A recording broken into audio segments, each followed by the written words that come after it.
Well, hello, everybody. This is take two, the electric boogaloo of the Missing Wolves post-game live stream podcast thing. Two recordings in a row where the podcast version of this is going to get some lovely banter between me and Ryan Eichten, who is joining me from Canis Hoopus. How's it going, man?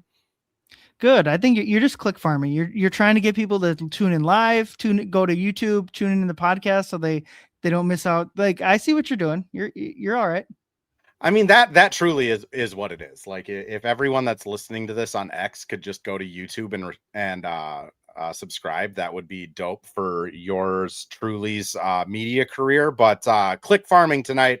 If you listen to the audio version, there is going to be an abrupt cutoff while I'm trying to figure out how many points Memphis scored. But if you weren't listening to if you're tuning into the live stream, hello, welcome. This is us. I'm Andrew from Zone Coverage, professional as always. Ryan's joining me after a Wolves 131-114 win over the Memphis Grizzlies, and we were talking about a little bit before we actually started recording, just a professional outing. Like, this looked like a professional basketball team tonight. What do you think, Ryan? Yeah, just like a straightforward win that is going to lend us probably to talking more about the trade fiasco coming up next week. But yeah, impressive is the wrong word, but like just a nice solid win. One that like, if you're going to win 50 games, hopefully closer to like 55, there's going to be a couple dozen of them where you it's just, you barely remember them. They come through your life and you have a nice time watching basketball, and they come and go. But Memphis, just half of their roster is out, and they weren't really a good team to begin with. But second night of a back-to-back for them.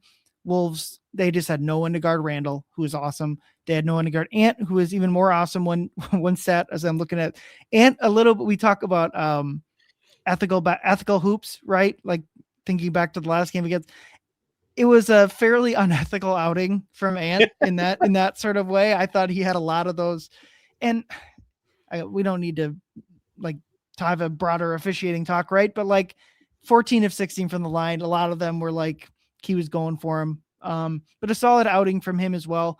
Only 1 of 6 from 3, but was just nails from the mid-range. Got to the rim a couple times to draw those free throws. And then Nas continues to play extraordinarily well off the bench. And everyone else, aside from Dante, nearly fouled out. Everyone else was more than solid. Mike had a couple blocks. That was nice to see in his homecoming to Memphis. Something I want to like go memorize is who is the leading scorer for all 30 franchises. Well, Mike is the answer for Memphis. So I'm sure it was nice for him to get out there and play in where he was drafted. Yeah, you know how in football, when a cornerback starts getting older, they move him to safety. Maybe we just got to move Mike to the low man and let him be a rim protector. Seemed pretty good at it tonight. He would probably get broken in half if he did that. But yeah, Mike had a good game. Dante, I thought, was great. Ant's mid-range is just like, he has that kind of pullback move where he just creates space and just kind of daggers it at will. He also hit at least one post fadeaway that he's been working on. Like, it's now when the 3 ball isn't falling, he just has these like second and third options he can go to. I mean, I'm not willing to say like Ant is the best player in the league yet, but like, his offensive development this season has been pretty ridiculous, wouldn't you say? Yeah, I mean, last year he added the 3-point shot. Obviously, he was making them before, but like, he leads the league in 3-pointers last year, and he said in the preseason that year, like, that was his focus, was his 3-point shot. And then this last offseason, it was about the mid-range. And I think a lot of us kind of worried that would dominate his shot diet. And there's been nights where I've kind of felt like, hey, you're not getting to the rim enough. You're probably not shooting enough threes. And maybe tonight qualifies for that. Although 14 of 16 from the line kind of indicate that he was getting to if you like go look at his rim free field goals, it's because he was shooting those at the line. But certainly come playoff time, he's going to need that shot. And it's been just absolute butter for him. Especially of late.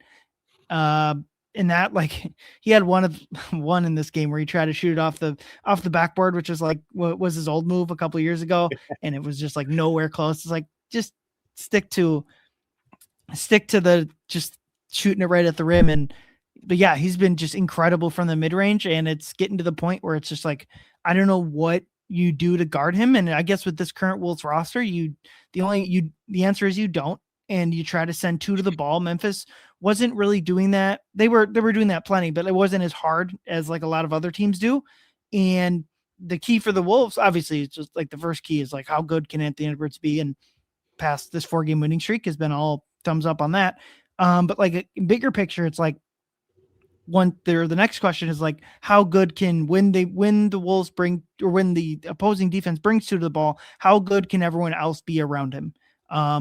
And in the playoffs last year, especially against Oklahoma City, they weren't good enough. And I guess the goal we've seen of late, they've been good enough. And when we talk about non-Giannis related trade deadline stuff, that'll be is trying to find someone off the bench that when you're not in the starting five look, that can attack the basket.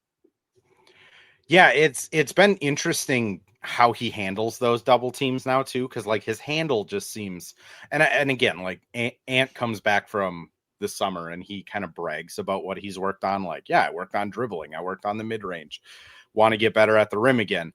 His handle is just, he's not getting that ball poked away like he was last year in Oklahoma City. He's able to kind of like, whether it's like backpedal a little bit with the ball to get a better pass, or even like split doubles to get a pass.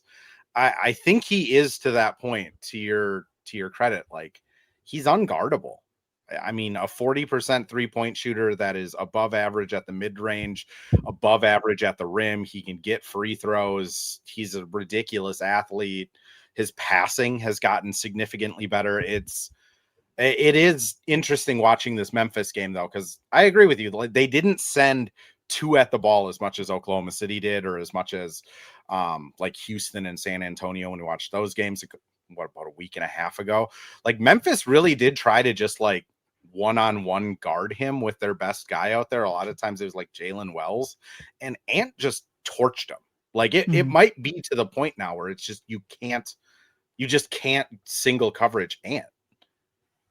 Yeah, and they don't really, with given their injury, they don't really have the personnel at the exact moment to run the other coverage either. So it's just kind of one of those things where you probably just, on the second night of back-to-back for them, you're just go with the less strenuous option, which is single cover him and probably rotate people through. And you, I mean, I don't know if Memphis is in the point where they're kind of more interested in losing games than winning games. I'm sure they're kind of neutral on that.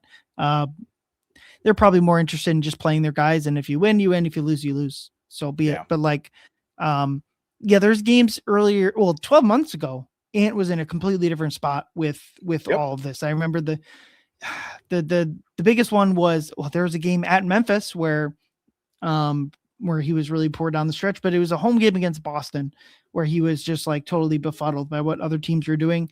And it's been a while, but it's been night and day with that coverage. And for a player of his stature, that's like one thing that stood out to me in this game. It was just like a professional outing against a bad team. One that, like, we've seen plenty Ant and the rest of the team, like, just take other teams not serious. And while, like, obviously, again, we talk about there's good nights and bad nights. We're not, like, through an 82 game schedule, you're expected to have a couple flops, right? But like, do I think they had high energy tonight? Probably not. But like, it was 90% of what you'd want. And against a team like Memphis, like, that's plenty. And from Ant specifically, it was just like absolutely like professional outing, just got to his spots, made his shots, was scored when he needed to, got off the ball when he needed to. Just like the type of, as a playoff player, Ant has been doing sensational things, MVP like things for a while, but in the regular season, he is just not the same type of player night in and night out. And so like a game like tonight, when you're trying to get a top 3 seed, which would be incredibly valuable in the Western Conference, like these are the type of games you hope, obviously, like the games where he's just like 50 points, like the one where he tried to beat San Antonio by himself, are great. But also, like, from regular season standpoint, these are the type of games from Ant that you really like to see, because it's just like, it doesn't take much against a team like this. Like, like I thought, like, coming out of halftime where they're up 9, I thought it was a really good sign that they went up by like 15, 16. Like, just put them away. You can cruise, you can screw around with the last 5 minutes or whatever and still win by almost 20. Well, and I mean, they started with, again, I'd kind of agree with you. I don't think their energy was like Oklahoma City level energy. Like you can just tell in their like on ball defense, like, oh, they're locked in tonight when that energy is up. But like, I don't know. Ant puts 12 in the first quarter. Julius puts 9 in the first quarter. You know, Ant has a couple assists. Like the ball's actually moving when he's touching it, and like it almost seemed like they kind of broke the will of Memphis pretty early on, and then like you said, they come out of halftime, build the lead up to 20, and then are able to just, you know, I think Finch would have probably liked it if he could have played more of the end of the bench guys earlier, but they do just kind of like coast to the end of the game. Like it's what we ask every time they play a worse team, which they're going to have another crack at it on Monday, because they have a day off, and then it's Memphis on Monday. And you'd imagine Memphis plays their guys that were not in this game, so it'll be a little bit less of a crap show. Right. So we'll see how that goes. I mean, then they go up to Toronto. Toronto is a place I think everybody kind of knows. They haven't won there. I looked this up. They haven't won there since January 21st, 2004. So more than 22 years. Not ideal, I would say. Kevin Garnett was probably on that team, so correct. Not great. That have won a road game against. The weird fact is they have won a road game against Toronto during that span down in Tampa. Yep, during the COVID pandemic, right, where Toronto didn't want NBA players coming to their city unvaccinated, which fair. I mean, Toronto is like a capable NBA team, though. Like they're going to be a probably top 5, top 6 seed playoff team. I think we can learn some stuff from that, but it is just really interesting how this Wolves team it's every week, right? Like a week ago, we would be sitting here saying, literally a week ago, we were sitting here, they're on a 4-game losing streak and they need to go in and beat Golden State. A week later, they've won 4 in a row. And it's like, okay, well, what's this team actually have to like work on when it's so kind of up and down? It kind of leads me to, I do want to talk trades. And before we get into trades, I'm going to run a couple ads here, but if anyone in the chat does want to ask about specific players, throw out specific trades, feel free. If not, we're going to just kind of go through Giannis and the big ones that are out there. But first, ad reads while we're waiting for some people to comment. Well, hello. Thank you, Livestream Andrew. This is Ad Read Andrew. And today we have Firehawk Construction and Remodeling, the presenting sponsor for the Missing Links podcast. Firehawk Construction and Remodeling strives to inspire people to follow their ideas, working with respect and understanding to create a quality, tailored result. Firehawk Construction and Remodeling, located in Blaine and serving in the North Metro area, is here to help you with your building and remodeling needs. I can say personally, thanks to Firehawk Construction and Remodeling, I have a beautiful deck in my backyard and countless projects that I started, they finished. Get started on your new deck or remodel today by calling Isaac at 763-710-5686. And we're back with another ad read, this time for Pence Homes, the presenting sponsor of Hitting the Hardwood Network. From the best tools and technology to transparency throughout the entire process, Nate Pence and the Pence Homes team is the top choice for buyers, sellers, and is proud to support you and your home ownership goals. Get started today by calling 612-308-1122 or by emailing info@pencehomes.com. Real quick housekeeping. Nate Pence is still doing food deliveries and food drives in the Twin Cities and surrounding areas. If you want to donate money, donate boxed goods, canned goods, non-perishable foods, feel free to email info@pencehomes.com or reach out to them on Blue Sky, Twitter, or Instagram. They are always taking donations to kind of help the community out as everyone is still going through some craziness here in Minnesota. If you also want to deliver or help shop or things like that, I know he's also looking for volunteers that way as well. So feel free to email or reach out to him on those. Any help is appreciated. Ryan, let's get into some trade things though. And first, I'm just going to clear the air a little bit. I posted the video of Jaden McDaniels talking about how much he loves Minneapolis, and a lot of people commented to that of like, "Oof, he's really trying not to get traded." I'm just gonna say, I asked him that question because Jaden has done a ton of stuff in the Minneapolis community, surrounding areas. He does a lot of charity work in complete darkness because he hates media at his events. He let me come to like 2 of them over the 3 years I've been covering this team up close. He does a lot more than that, though. And really, the reason for asking that question is, one, a lot of stuff going on in the Minneapolis area, and 2, like, I'm kind of just compiling quotes from dudes to put like an end of the season story together of like the relationship with the players in the city. So it's not like Jaden was sitting there, we came up to him and he's like, "Oh my gosh, I love this city, please don't trade me." I do think that's how he feels, but I don't think he would just like do it that way. That being said, though, Giannis is still the big A topic. I mean, Ryan, I guess we talked a little bit at the last home game against the Warriors, but or not the Warriors. They play last. Oh my gosh, I am just losing my mind. OKC, the last home game against OKC, but like, have your feelings changed at all, or are you still kind of do whatever you can to get Giannis? Whatever you can is obviously isn't necessarily like trading the entire roster obviously be bad, but yeah. I'm closer to the camp of like, I like, this is an opportunity to go get a guy that can almost guarantee you, or not guarantee, but like right now there's a clear step behind OKC and Denver. I think that's clear. And there's a lot of other teams that are in there, like kind of tier in just the Western Conference, whether it be Houston or San Antonio. And I think this would, I do think whatever, if you're trying to get Giannis, it might have like an effect where you're making this year a little bit tougher. But I look through, I kind of went through how many times has an NBA team had 2 of the 6, 7, 8 best guys in the league. And the only one I could like just thinking off the top of my head, LeBron and Anthony Davis, I think from 2020 fit that boat. AD, if people don't, Anthony Davis was like a top 10 player in the league during that stretch of time. Completely agree. Especially in the bubble. Like he was when his jump shot was falling like that, he was an unstoppable player.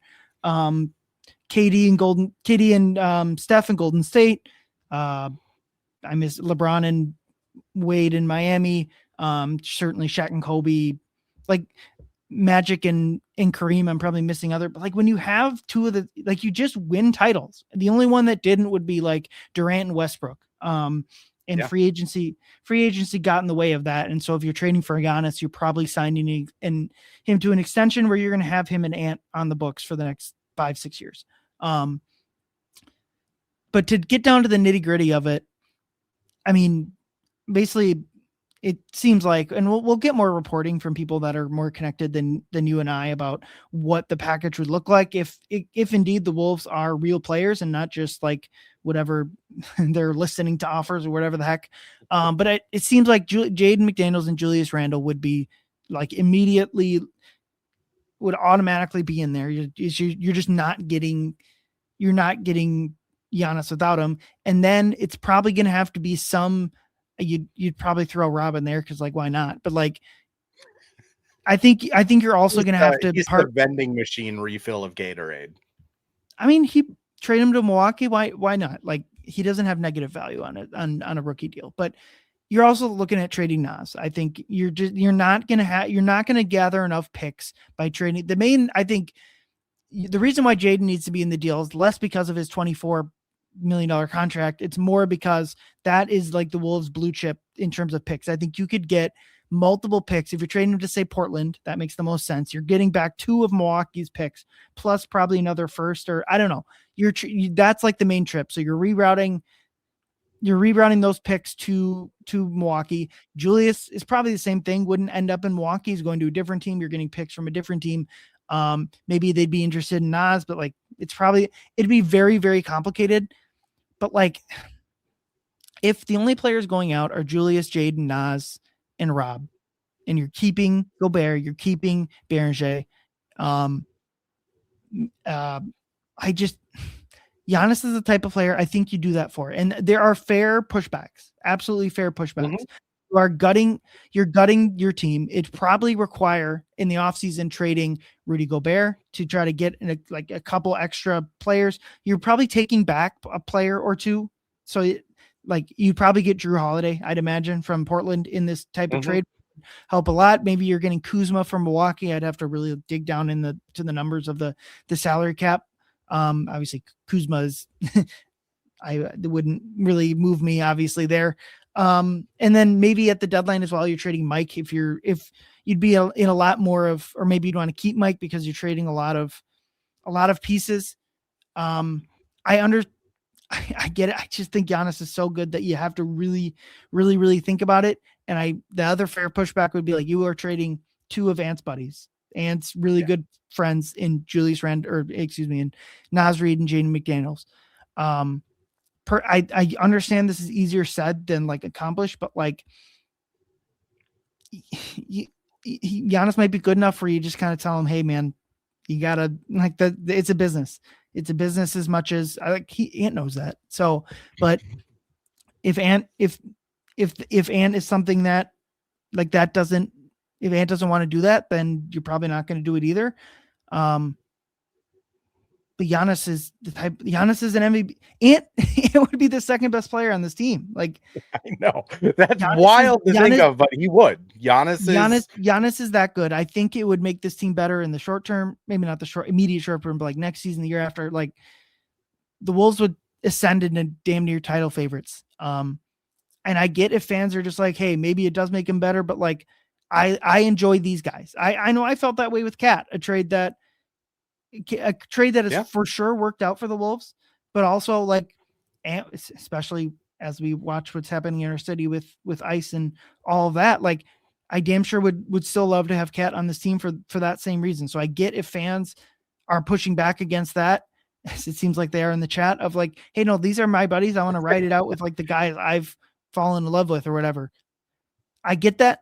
I'm just saying if you're wanting to be a cold-hearted basketball person, this is a trade I would pursue. And ultimately, I don't think, if you want to ask me what I think will happen, I think these teams will not gather enough value to trade for Giannis. They'll go in the offseason, and one of Oklahoma City, San Antonio, and Houston will go, oh, our team isn't good enough. And they'll have the picks and the players to go get him. And that's probably the last thing I'll say of why you should think about doing this is so Houston, OKC, and San Antonio can't. Because if Giannis ends up on one of those teams, that you're looking at a big, huge stretch here where basically the rest of Ant's almost his prime, where you're not going to be title favorites, which is also something you got to consider.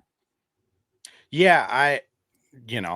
What I will add to it first, pack mentality. This is nasty works. And Teresa is, if I can just guess, the thumbs downs is essentially boo.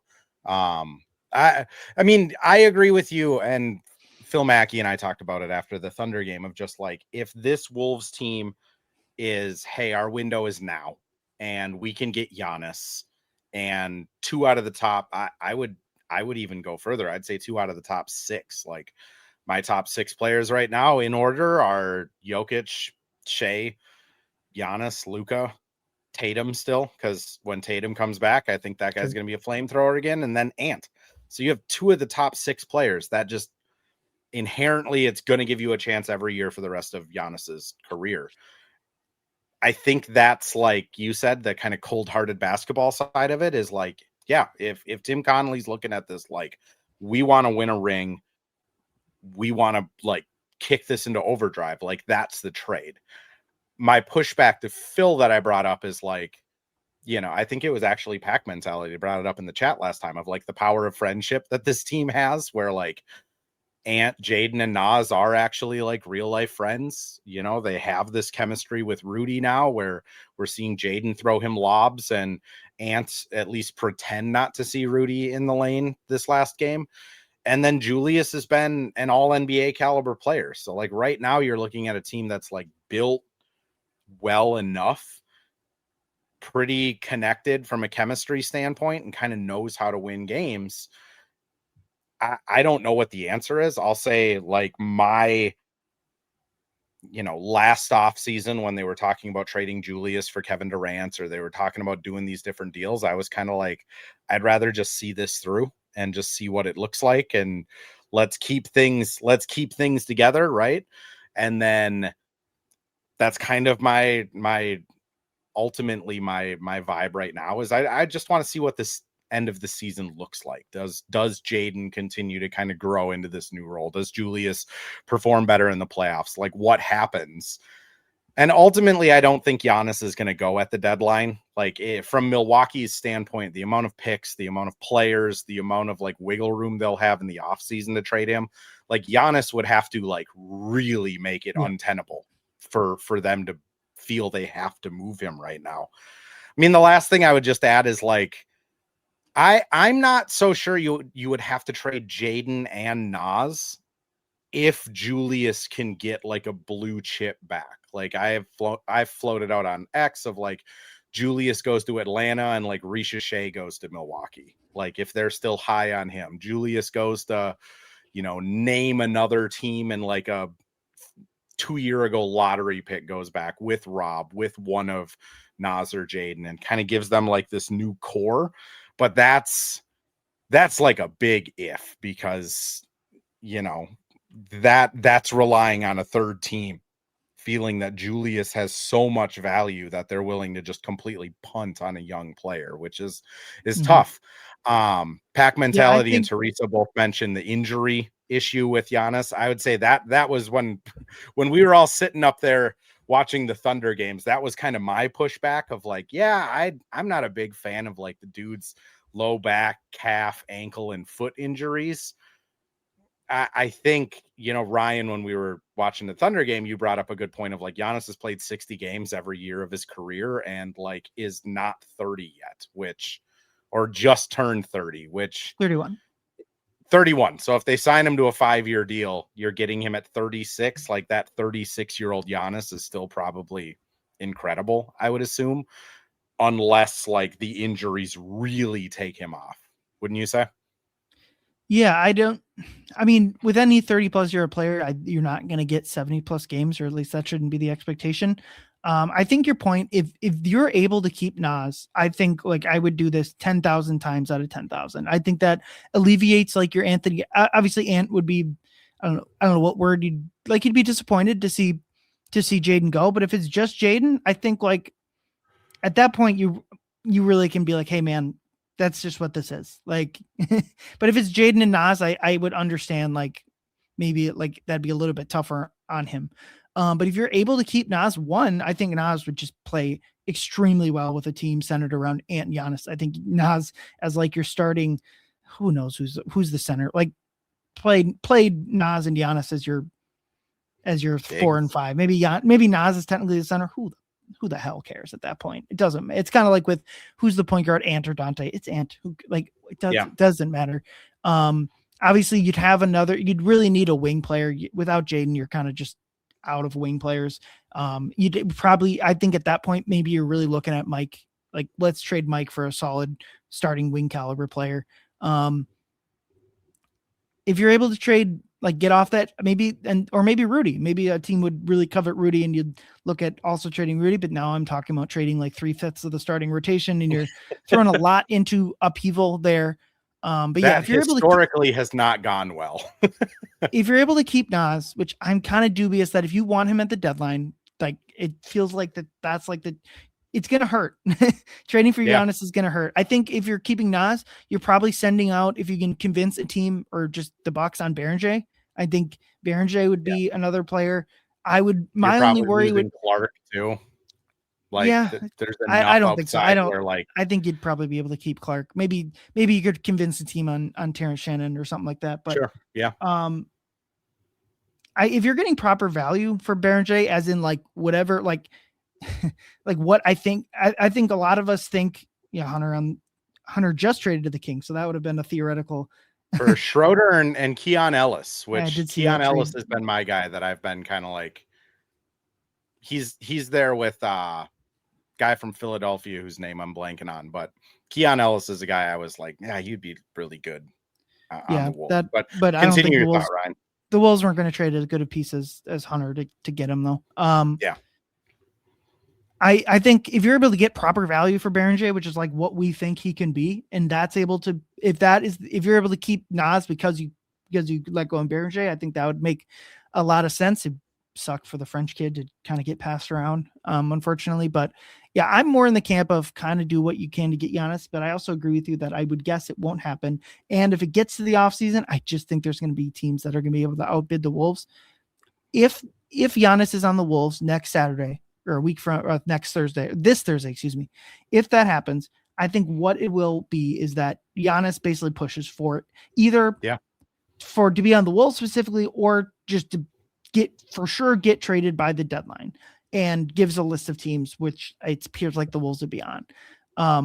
The reason why I think that is plausible is that if he gets traded now in the offseason, he'll be eligible for the full big giant supermax with the new team, because you got to be on that team for 6 months. So the Wolves could wait 6 months from now into the offseason.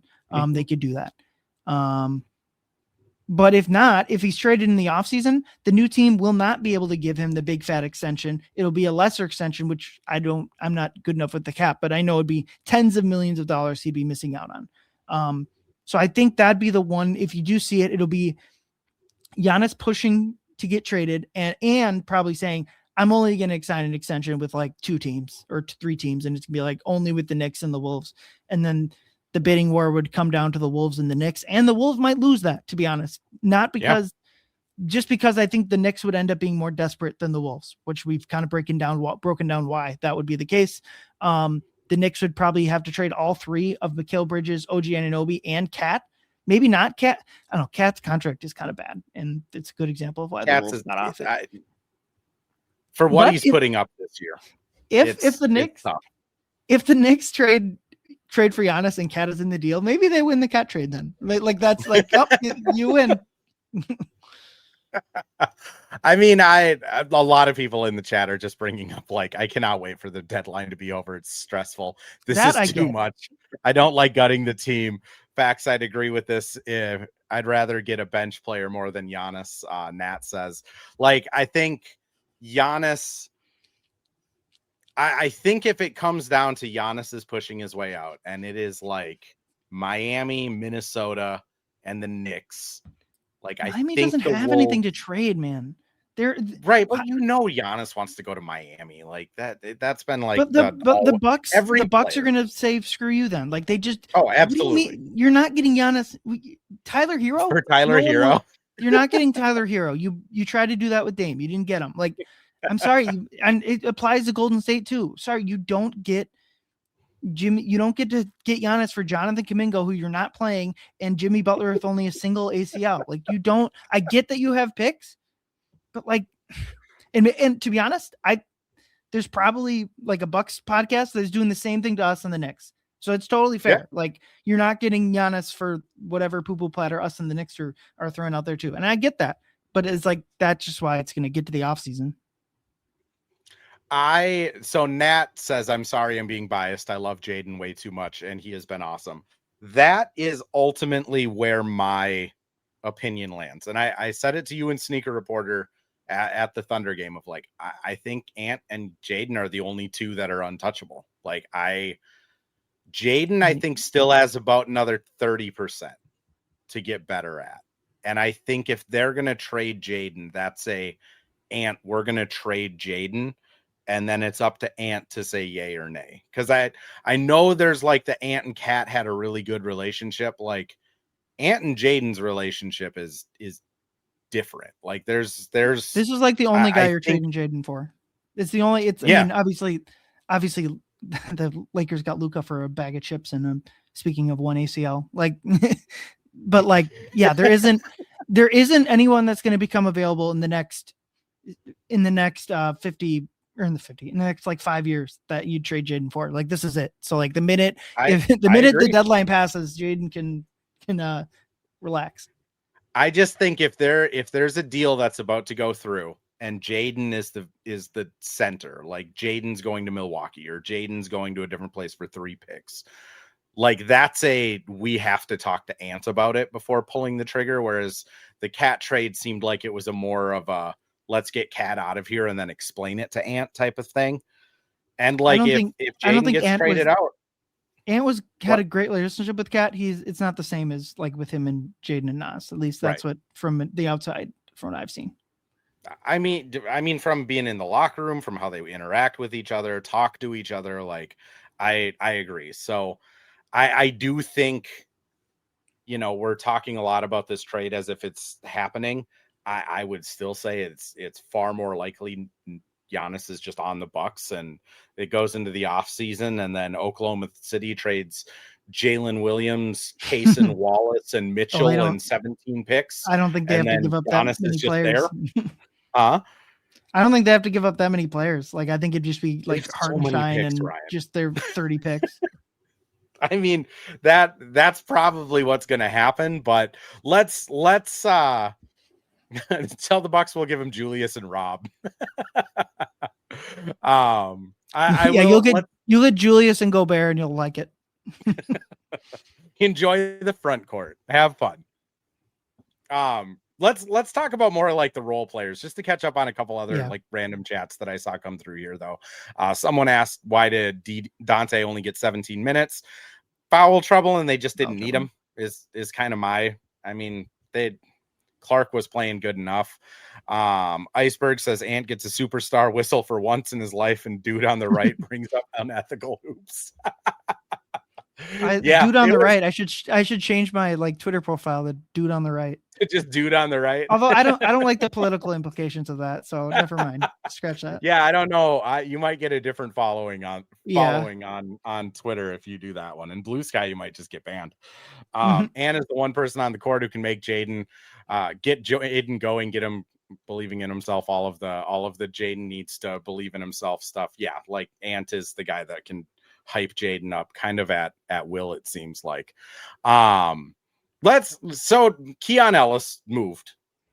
What are kind of your targets that you're maybe not like hoping for the Wolves to trade for? Because I always feel like it, when you're covering the team, like we shouldn't be like, oh man, I hope they trade Dante.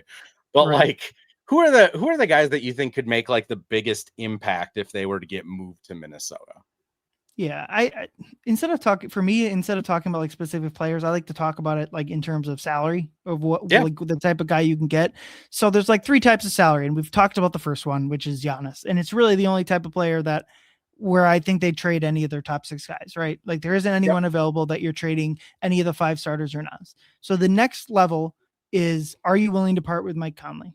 I kind of think more than general consensus that they would, if they found the right player, that they'd be willing to part with Mike Conley. I think the goal right now, I think it's fine that they're playing Mike. Like they just don't really have a lot of options. Although I will say in that OKC game, the with Mike out, the rotation kind of clarified itself a lot. I thought a big reason why Bones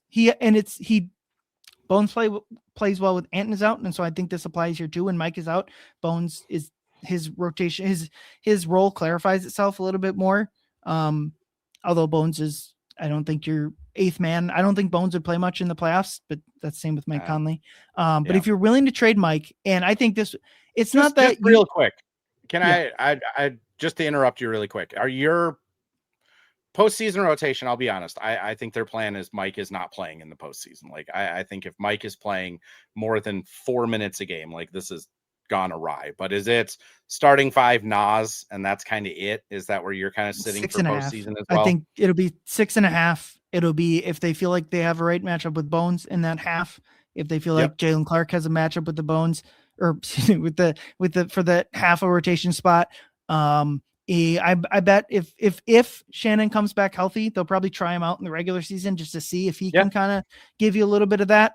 Obviously, with how he looked when previous to going out, that I would expect that not to in the short term work out. Still don't see a need to give up on Terrence past the season.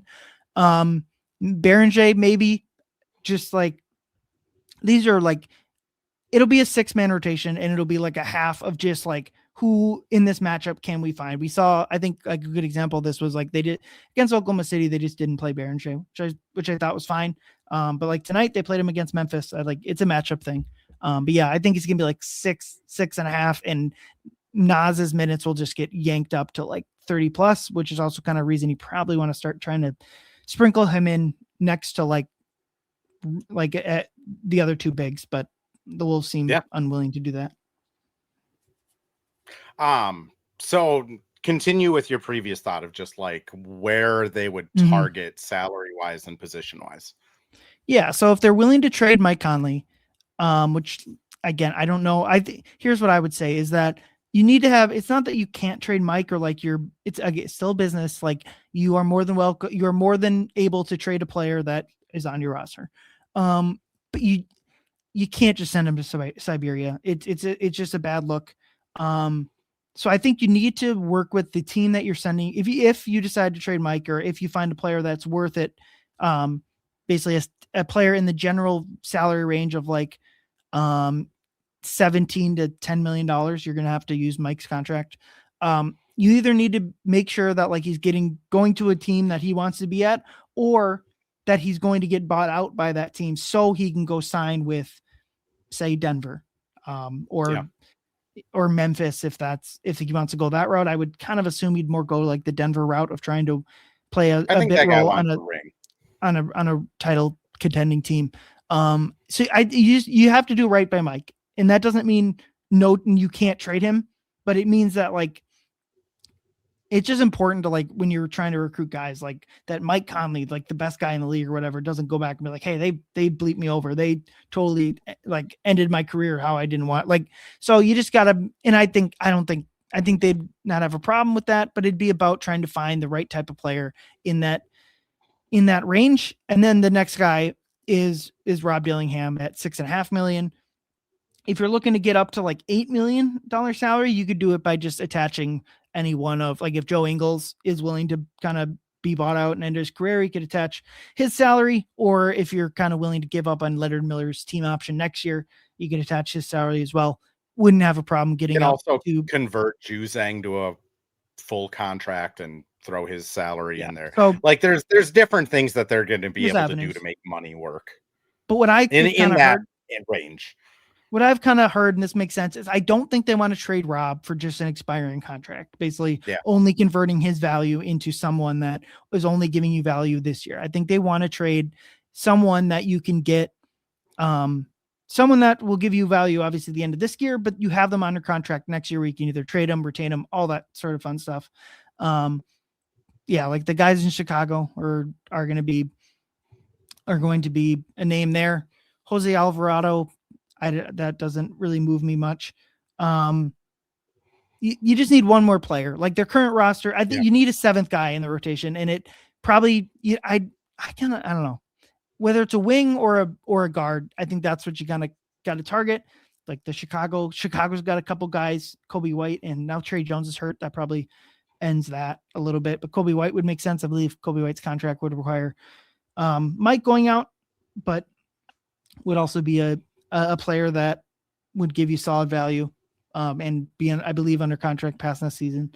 But I think the Wolves, assuming Giannis is not on the table or that doesn't work, I think I would be pretty surprised if they aren't trading Dillingham or Mike to find a player that fits this roster better, that gives you the seventh guy out of your rotations, so you're not the Lakers of last season where you're playing the same guy, 5 guys a whole second half. Finch would do that though, and Finch would do that though, and then we would get the very wholesome quote of like Cheryl Reeve being like, "Hey, he's just like me." I mean, I just brought up like the Basketball Reference just salaries, and like when you're going from like, let's say it's under 11, right? Like Luke Kennard, Atlanta's probably not moving him. TJ McConnell, I would kind of assume, the Pacers are going to be competitive and have a good pick next year. Like McConnell's a guy I think they hang on to. Lonzo Ball, maybe now that they have Schroeder, maybe they're more willing to get him out of there, but they're second apron, so that complicates things. I mean, it's not a very like inspiring list of like guys that are going to come in and make like a massive impact. Like Buddy Hield, I think could be a good fit here, but that would be the Warriors have to give up on Buddy Hield. Kyle Anderson might get bought out. Like that'd be a really nice for the rest of the regular season. If Kyle Anderson got bought out and the Wolves were able to, that'd be a really nice addition. That wouldn't cost you anything. Ty Jerome, who we saw tonight, just signed a I think he would fit. Like, but why would Memphis trade Ty Jerome on the first year of a new deal? Quentin Grimes, like Philadelphia is now competitive. Why would they trade Quentin Grimes for Rob and Dillingham? Paul George just got suspended. They probably need him. I mean, that is true. Paul George is now gone for 25 games. Speaking of sneaker reporter, Yang that's his guy from Utah. Like, Iowa State guy. Yeah. Like, I don't hate Yang, but like, is he going to play playoff minutes? It's really tough to find a guy in that like pay range that would actually make like a noticeable difference for the Wolves. And I think that's what's so hard about it is if they're going to trade Rob, they need to feel like they're getting value for him, because if you trade Rob, to your point, for an expiring, that expiring just walks. And then you've just completely blown the asset. Like now your 8th overall pick salary slot and the asset that is Rob is just gone. You can't just trade him for anybody. And then if you're trading the Mike one, you're right. Like I would say I would be in the shocked category if Mike gets traded. Doesn't mean it won't happen. Just like a Giannis trade could happen. NBA is weird, but like he means so much to this team. And then he is at that twilight of his career now where it's like you're only trading him so he can reroute to a different contender to be a bench leader guy, or so that he can go back to like Memphis. Or I don't think he has like this strong attachment to Indiana. He's from Indianapolis, but like it would have to make sense for him, which is really difficult to figure out. Other than that, it's probably a buyout guy. And like, we can go through the history of buyout guys. There's a reason they get bought out. Yeah. They normally don't make a big impact in the playoffs, which it might just be that this Wolves team has 6.5 guys, which there have been teams that win a championship with 6.5 guys, but I think it would take another like leap of ant from like the 6th best player to like the 2nd or 3rd best player. And you can't rule it out, but at the same time, the dude's 24 going on 25. Like it's hard to expect him to take another insane leap, right? Yeah. I mean, from a regular season standpoint, Ant is clearly behind like the current healthy top 4. Like you mentioned, I think the team is currently constructed is just going to have a really hard time winning 3 straight Western Conference playoff rounds. Agreed. Adding a solid guard behind it, I think would help a ton and give you a lot more punch off the bench. I mean, we see it kind of with minutes now, like the minutes to start the 2nd or 4th quarter, they just don't really have a lot of scoring out there without Ant and Julius. And even we've seen Julius up and down. He was pretty solid in the playoffs last year. Kyle Anderson would help more defensively than I think Kyle Anderson would help those non-Broody minutes a lot. That's what they used to do back then. He would kind of play point guard offensively and center defensively. I think Slomo would help a lot. We'll see if Utah obliges there. He's also the most professional. Like I feel like some of these easier games you're going to get juice from Kyle no matter what, which although Joe's in his spot in the locker room. Joe's got his locker. So that'll be that'll have to be a discussion. Yeah. Is anyone number 1? I don't think so. He could have his number back. So that's something at least. I'm trying to think what locker is open. They'd probably, well, you're trading. Just give him Rob's, put him in between Mike and Bones. Yeah. I mean, well, there's literally an open locker with no one's name on it right this second. So that'd be the first spot. I'd have to go look at where specifically that is, but like they have a 15th open roster spot. In theory, they got to have 18 lockers in the locker room, because that's the max number of players plus 2 ways you can have. So yeah, I mean, it's going to be a fun trade deadline. I do think Wolves fans, everyone is right to have their anxiety. whether it's we're going to get Giannis, holy crap, that's insane, or who's going to get shipped out, because I think like one of the really refreshing things I think from this Wolves team is there are really no leaks like that. I mean, other than John, I think everybody else in the Wolves press kind of has the same vibe of what's going on. And it's going to be fun because it could happen at any moment, which again, selfishly, I want Jaden to retire a Wolf. Delightful human being, but it's hard to argue if Giannis is coming to town. Brian, I do want to give you space though. Anything you want to shout out? Where can people find you? I hear you have a lovely podcast as well. Mm-hmm. Yeah, you can check out my writing at canishoopus.com over on SB Nation. And then my podcast with Leo Sun and a rotating group of guests. I went solo after the Oklahoma City game just because the last week was pretty stressful mental health wise. So I just went with the easy route of spewing my thoughts on pretty similar of what we just talked about. But 2 words, Wolves Pod is where you can find me. And then follow me at R Eichten, my first initial last name, on socials.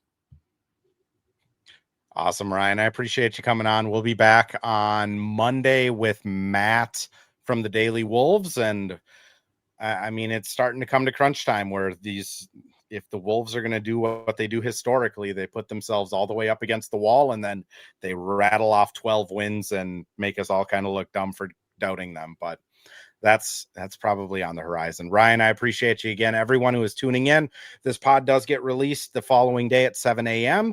If you care to listen to it, it is wherever you find your podcast. If you don't want to wait until 7 a.m. and you came in a little late, this goes on YouTube and on X at The Missing Wolves and at A Duke, Minnesota, as soon as we're done recording here. So thank you everyone for tuning in. We'll catch you after the next Grizzlies game.